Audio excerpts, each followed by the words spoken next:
Welcome to my YouTube channel. My name is Amaka Sam and I'm your host. Wow, I've missed you guys. I swear. It's been like 2 weeks, right? 2 weeks. Yeah. I intentionally went on a break. I wanted people to view visuals, the recent ones, and before we come back. And then I had a lot of people ask questions concerning certain topics. So I do pick my topics from questions people ask. So today, briefly, in the next let's say 5-10 minutes, we'll just be talking about the power in submission, loyalty, and respect. It's a rare trait.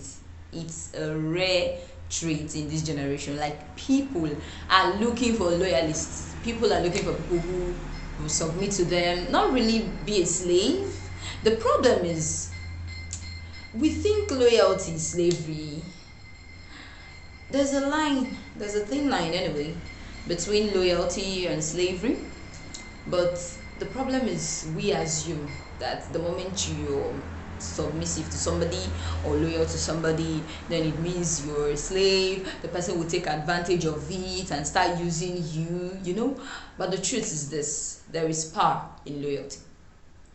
Everything under the sun that seemingly is in control. For instance, your neck.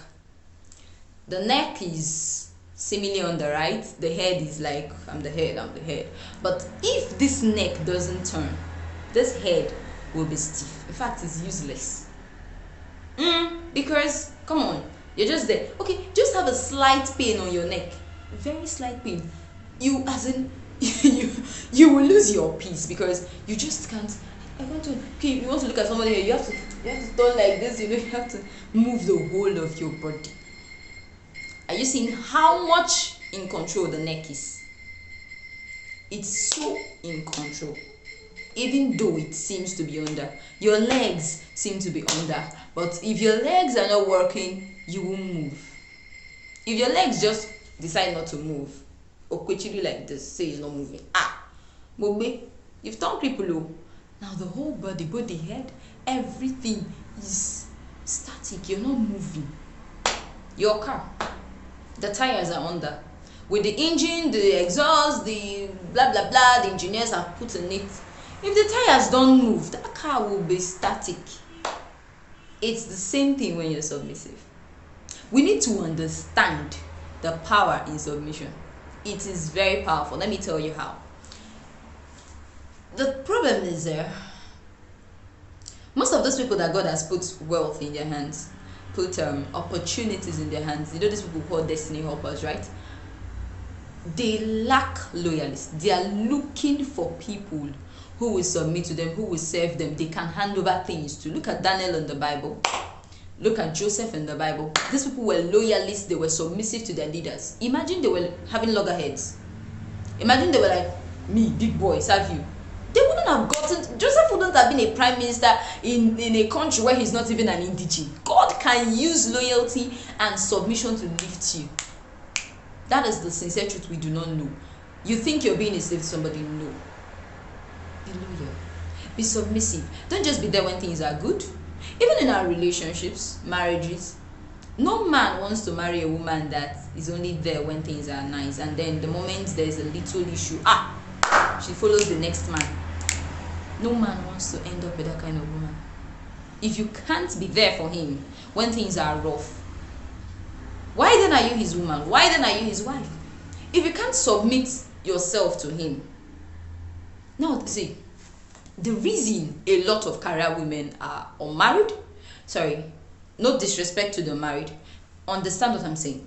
The reason a lot of women are not properly loved by their husbands, I'm not making excuses for a man who doesn't love his wife. Understand me. The reason a lot of women are not properly loved by their husbands is they have not understood the power of submission. The only 2 commandments God gave. Thank you. Just 2 commandments. Wives, submit to your husbands. Husbands, love your wives. Doesn't that strike a chord? It makes you understand that the power to making a man love you is submission, respect. Don't tell me sex. If you like, turn upside down on the bed. There are a lot of girls out there that can turn the other way around and give it to you very well. Very well. And they have money. And they have character. And they have everything. The only way you can hold him down is just be respectful. I'm not doing marriage counseling, but then I'm trying to pick out different advantages of being submissive. Do you know that personally in my life, 95% of the things I have today I got from people ahead of me, not really because I'm so much, but because I'm loyal to them. I've been loyal to them. Some people that I mingle with personally, I say this with all sense of humility, some people I mingle with today is not necessarily because I'm too talented or anything. It's just because I'm always, and people around me are like, you dey mad o, how person like you go just dey? My dear, it's a secret. I'm not using it to manipulate. I've come to understand that there is power in this thing, and the youths of nowadays lack it. They lack it so much that, man, it's now it's a virtue that if you possess, you can use it to pull a lot of favor, you can use it to pull a lot of attraction. 95, you don't need to buy things. You see these people give it to you because you're just their baby girl, you're their baby boy, and they still won't disrespect you. Even your husband won't disrespect you because you submit to him. Is a lie. It's not true. You don't need to look him on the head and say, hey, yeah, you must do this one, hey, you must do that one. You're just worsening, you're just nagging, you're worsening issues. You're just worsening issues. Shut up. Close your mouth. Submit, go down. The moment you go down, see, there are ways to this thing. Go down, you'll be in control. But don't use it to manipulate. Go down. The way up is down. Every great thing, I always say this in my talk show videos, every great thing starts from the down. The only thing that starts from up and goes down is the grave, and it's not a good thing. But every good thing starts from down. You're nurturing a relationship, go down. You're building a business, go down. You're having a business partnership. See, I got a very whooping favor sometime last week and this week from someone oh my god, when I got that favor, I was like, I had to ask her, madam, why do you do these things for me? She's like, she told me point blank, I know she's gonna see this video. She told me point blank, listen, Amaka, you're one person who has a trait that is very rare in this generation. You're a loyal girl. And she started telling me certain things I did for her. I did not take note of when I was doing them. I was just being myself. I was just being my usual self. Madam, don't worry, things will be fine. And I've always been there, don't worry. I didn't know those things mattered until recently, when I started reaping the fruits of my labor. There is nobody you will submit to that will take you for granted. Your husband, your boss in the office, your mentors, your pastor. See, it makes you attractive. Very, very attractive. It's not something you just go out on the street and get. Even the Bible said it, that a virtuous woman who can find. When the Bible talks about virtue, it's not just talking about a woman who doesn't wear wigs, or who doesn't make her nails, or who doesn't wear makeup. It's far from that. There are some people, hey, no earring go, no makeup, but their mouth, razor. If they open it here, thunder. It's beyond that. Virtues are beyond that. Way, way beyond that. You need to develop yourself. You need to develop yourself. You need to cultivate that loyalty. If you want to go far, be it in career, your relationship, marriage, you need to cultivate loyalty. You need to learn to stand by somebody. You need to learn to grind with somebody. You don't just come out of the blues and want to read from where you do not. So who does that? Even Christ had to die on the cross to attain the whole glory. Yeah. So who are you? Who are you to just jump out of somewhere? See, listen. Anything you get without working for it, when I say working for it, doesn't mean waking up in the morning, going there. You must have sown the seed. It's either you worked for it physically, or you did something in the past and then it's paying back in the future, or you've been so nice to somebody for a very long time. That's why today people are like, how did you get here? What inspired you to do this? What inspired you to do that? Okay, and all that. And a lot of people think it's money. Okay, how did you get here? You spent a lot of money to get here. It's not true. When God sends people your way, don't use your bad character to chase them out.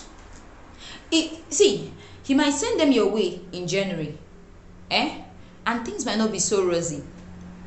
And maybe by December or November or July, things would have been better. But due to your, I don't know, you now leave. And then by the time it's time to enjoy, you're no longer there. Or even if you're still there, the person will be like, they can't even trust you enough. They can't even hand things over to you. The reason, who in the Bible did this? When Joseph became Prime Minister of Egypt, when Pharaoh handed over everything to him, he did it on trust. That trust didn't just happen when there was famine in Egypt. It's something that Joseph over the years had been able to cultivate. So imagine, Joseph wasn't there, all true. When Pharaoh had that dream, he couldn't, in fact, just imagine Joseph was useless. Just imagine Joseph was useless. How will Pharaoh even look at him and say, I think you're worth being the Prime Minister of Egypt, even though you're not even an indigene? You see why you need to enlarge your coast. You see why you need to increase your capacity. It is beyond slaying. It is beyond matcha. You know what they call them, matcha, right? It's beyond. Those things are good, but it's beyond that. Those things will get it for you, but it won't keep it. That's the truth. Nobody will tell you. You can't see. There will always be people more prettier, finer, eloquent, what else, than you. But you see, that virtue is what will keep you. That virtue is what will sustain you wherever that beauty has taken you to. And it's still that lack of virtue that will pull you down from that place. So even when you're doing all that, all the outside one that is very good, work on the inside. Because I was telling somebody the other day, I said, well, to me, inner beauty is more important. And the person was like, leave that in, a guy. I was like, leave that thing. We as men, we are visual beings, no doubt. And then we don't move around with stethoscope or microscope or whatever he called it to see the inner beauty. So we need to see the outside. And I was like, okay, fine, beautiful. You don't move around with a microscope to see the inner beauty. So when you now see the one you can see, and she comes in, and then, man, what you ordered is not what you got. How do you feel? Hey, to fear one. Me? I can't be with that kind of. I said, you just told me now that you're a visual being, no doubt. So you see that it's not enough. But let me shock you. You see a girl who's not so pretty. She's just there. Nobody's ugly. Nobody ugly. You know now. And she meets this guy. And the guy spends time with her. And sees that this girl has something inside. Do you know that girl can keep that guy more than you? That is. You need to know. You see that other girl? She will last. She will last. You see, no money. Spend on her. She will be pretty. You see that inside one? It's not going anywhere. It's in her. Big. But there's this other one that doesn't have it. Number one, you can't even cultivate that kind of character in an adult. It's very difficult. It's easier to bend a child. The moment this person is an adult, it's like mission impossible. So you need to cultivate it. You need to cultivate loyalty, cultivate respect. You will go places. You will be in charge. You want to be in charge? Be submissive. Stop. You want to be in charge? Be loyal. You want to be in charge? Be submissive. You want to go places? You want people to hand things over to you? Submit. Thank you so much for listening. Next week we'll be talking about how to overcome inconsistency. I've had a lot of questions about this, so I would like to talk about it next week. So tune in next week, Saturday, 6 p.m. usual time, same station. And then I didn't know if I told you our app will soon be live on Play Store and iOS. See you guys. I'm so happy to have you.